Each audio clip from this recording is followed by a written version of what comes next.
Another method that you can use for selecting objects you want to modify, instead of simply picking the objects, is to select the objects by either a window or a crossing window.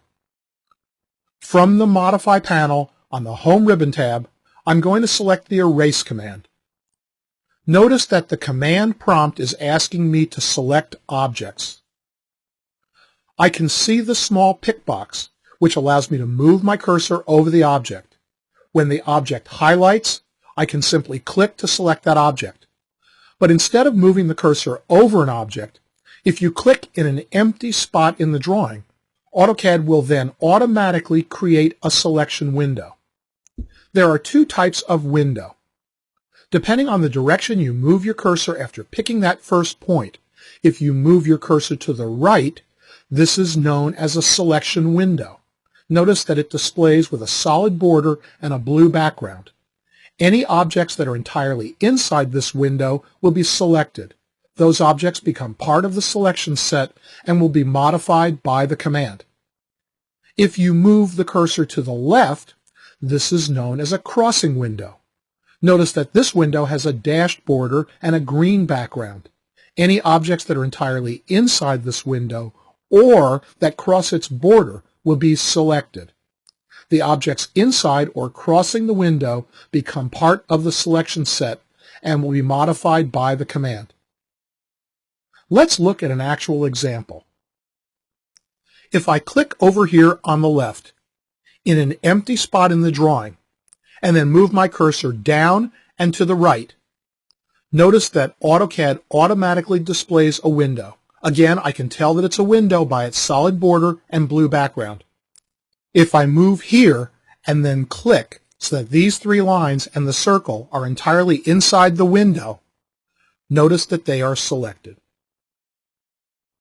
I can tell that they've been selected because now they highlight, and I can see in the command window that AutoCAD is telling me that it has found 4 objects. Now I'll move my cursor over here into an empty spot in the drawing. I'll click and then move my cursor to the left. Notice that this time AutoCAD automatically displays a crossing window. Again, I can tell that it's a crossing window by its dashed border and green background. If I move down here and click so that the circle and these lines are inside the window, and this arc crosses the border of the window, notice that they are selected.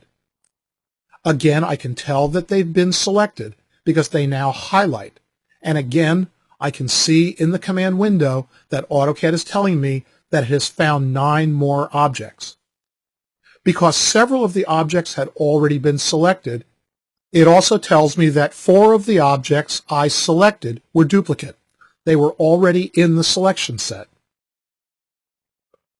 When AutoCAD prompts you to select objects, you can also force it to use a window or crossing window. To tell AutoCAD to use a window, type the letter W and press Enter. Notice that the prompt changes. Now you are being asked to specify the first corner of the selection window.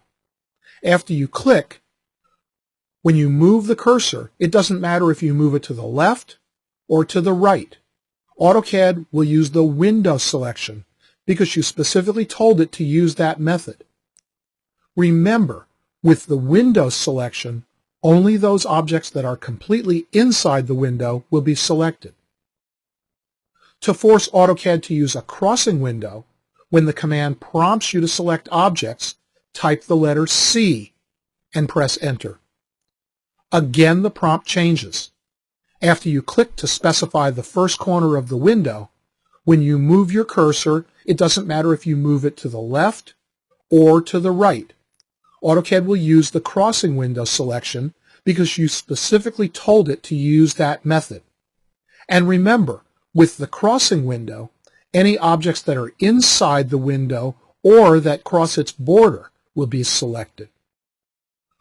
Once I'm done making my selections by either picking or using a window or crossing window, I can right-click with my mouse or press the Enter key to complete the Erase command. Once I complete the command, the objects are removed from the drawing.